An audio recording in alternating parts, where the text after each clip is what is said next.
This channel does not promote any violent, harmful, or illegal activities. All content provided by this channel is meant for an educational purpose only. ওপার বাংলায় অগ্নিগর্ভ পরিস্থিতি স্বাভাবিকভাবেই তার আঁচ পড়েছে এপার বাংলায়। পরিস্থিতি নিয়ে উদ্বিগ্ন পশ্চিমবঙ্গ, আর হবে নাই বা কেন? শেখ হাসিনা দেশ ছাড়তেই বাংলাদেশে আইন শৃঙ্খলা কার্যত শিখে উঠেছে। থানা জেলে হামলা চালিয়ে বন্দীদের মুক্ত করেছেন আন্দোলনকারীরা। গোয়েন্দা সূত্রে খবর, হাসিনার আমলে ভারত বিরোধী কার্যকলাপ, সন্ত্রাসবাদী কাজকর্মে মদত দেওয়া অভিযুক্তরাও বন্দী ছিলেন ওইসব কারাগারে। আর এতেই আরও নজরদারি বাড়িয়েছে ভারতের সীমান্তরক্ষী বাহিনী। এই পরিস্থিতিতে আশঙ্কার পারদ চড়ছে এপার বাংলায়। খাগড়াগড় বিস্ফোরণের মতো হাতে গরম প্রমাণ আমাদের কাছে আছে। জেএমবির মতো জঙ্গি সংগঠন যদি আবার মাথাচাড়া দেয়, তাহলে সেটা পশ্চিমবঙ্গের জন্য বিপজ্জনক। সোমবার হাসিনার পদত্যাগের পরেও বাংলাদেশে অস্থিরতা থামেনি। সূত্রের খবর, থানা ও কারাগারে হামলা চালিয়ে বন্দীদের মুক্ত করেছেন আন্দোলনকারীরা। ভারত বিরোধী কার্যকলাপে অভিযুক্ত বন্দীরাও ছাড়া পেয়ে যাচ্ছেন।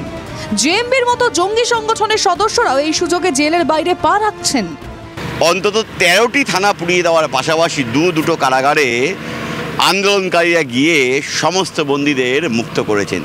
এই সমস্ত কার্যকলাপ ভারতের উদ্বেগ বাড়াচ্ছে।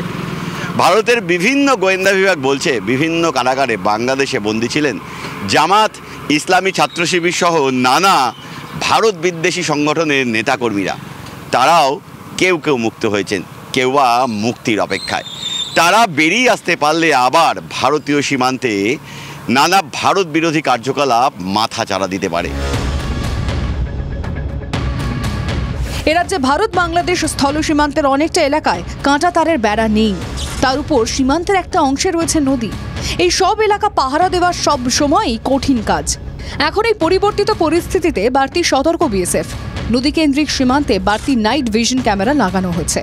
তা দিয়ে প্রতি মুহূর্তে পরিস্থিতির উপর নজর রাখছেন বিএসএফ জওয়ানরা। নট অনলি বিএসএফ, আমাদের পশ্চিমবঙ্গ পুলিশের উপরেও কিন্তু একটা বিরাট চাপ এসে পড়বে যে ওখান থেকে যে সমস্ত ক্রিমিনালরা ছাড়া পেয়ে তারা যদি আবার সেই ভারত বিরোধী অ্যাক্টিভিটিসের মধ্যে শুরু করে দেয়, এবং সেক্ষেত্রে কিন্তু তখন লোকাল পুলিশের উপরে যারা law enforcing agency, local law enforcing agency, তাদের উপরে কিন্তু একটা বিরাট চাপ এসে যায়। ইন্টেলিজেন্সটাকে ভীষণভাবে বাড়িয়ে তুলতে হবে যাতে করে এই ধরনের ক্রিমিনালরা ভারতবর্ষে ঢুকে পড়তে না পারে। বাংলাদেশের বিভিন্ন জেলে বন্দী জামাতে ইসলাম ও হেফাজতে ইসলামের প্রথম সারির নেতারা দ্রুত মুক্তি পাবেন বলে আশা করছেন। বাংলাদেশ সেনার প্রাক্তন আধিকারিকদের একটা বড় অংশের সঙ্গে পাকিস্তান এবং চীনের গোয়েন্দা সংস্থাগুলোর সম্পর্ক অত্যন্ত মধুর। অন্যদিকে বিএনপি নেতাদের সঙ্গেও ধর্মীয় মৌলবাদীদের ভালো বোঝাপড়া। তাই হাসিনা সরকারের পতনের পর পাকিস্তান এবং চীনের গোয়েন্দা সংস্থা বাংলাদেশে সক্রিয় হবে, এমনটাই আশঙ্কা ভারতীয় গোয়েন্দাদের।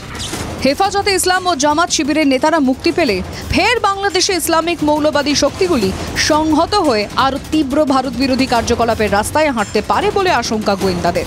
সাম্প্রতিককালে ইসলামী মৌলবাদী জেএমবি, আনসারুল বাংলা টিমের মতো বিভিন্ন ইসলামিক জঙ্গি সংগঠনের সদস্য এদেশে গা ঢাকা দিয়েছিল বলে খবর। এই পরিস্থিতিতে তারা বাংলাদেশে ফিরতে পারে, যা চিন্তা বাড়াচ্ছে ভারত তথা পশ্চিমবঙ্গের। স্পেশালি আমাদের স্টেটের উপরে ডাইরেক্ট থ্রেট আছে, কেন আমাদের অনেক লম্বা একটা পোরাস বাউন্ডারি আছে, বর্ডার আছে, যেখান থেকে যে কোনো জায়গা থেকে টেররিস্টরা ইনফিল্টার করতে পারে। ভারতীয় গোয়েন্দাদের আশঙ্কা, পাক গুপ্তচর সংস্থা আইএসআই বাংলাদেশে ফের শক্তিশালী হয়ে উঠতে পারে। সেক্ষেত্রে জামাত বা হেফাজতে ইসলামের মতো কট্টরপন্থীদের ব্যবহার করে তারা বাংলাদেশকে ভারত বিরোধী কার্যকলাপের কেন্দ্রে পরিণত করবে।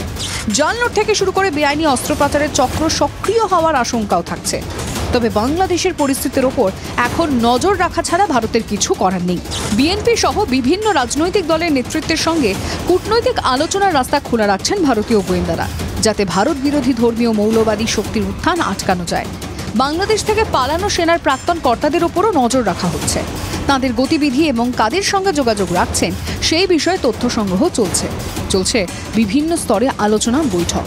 কেন্দ্রের তরফে যেমন বৈঠক হয়েছে, তেমনি রাজ্যের তরফেও রাজ্যের মুখ্যমন্ত্রীর নেতৃত্বে রাজ্যের পুলিশ প্রশাসনের কর্তাদের নিয়ে দফায় দফায় বৈঠক করা হয়েছে।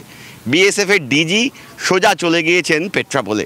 সেখানে ভাসমান সীমান্ত এলাকা পরিদর্শন করেছেন তিনি। উদ্দেশ্য একটাই, আমাদের সীমান্তকে সুরক্ষিত করা। অনুপ্রবেশ এবং শরণার্থী সমস্যা বাংলাদেশে অস্থিরতার জেরে আবারও মাথাচাড়া দিতে পারে। এখন তাকে রোখাই বিএসএফের কাছে সবচেয়ে বড় চ্যালেঞ্জ। ক্যামেরায় দীপায়নের সঙ্গে প্রসেনজিৎ, TV9 বাংলা, শিলিগুড়ি।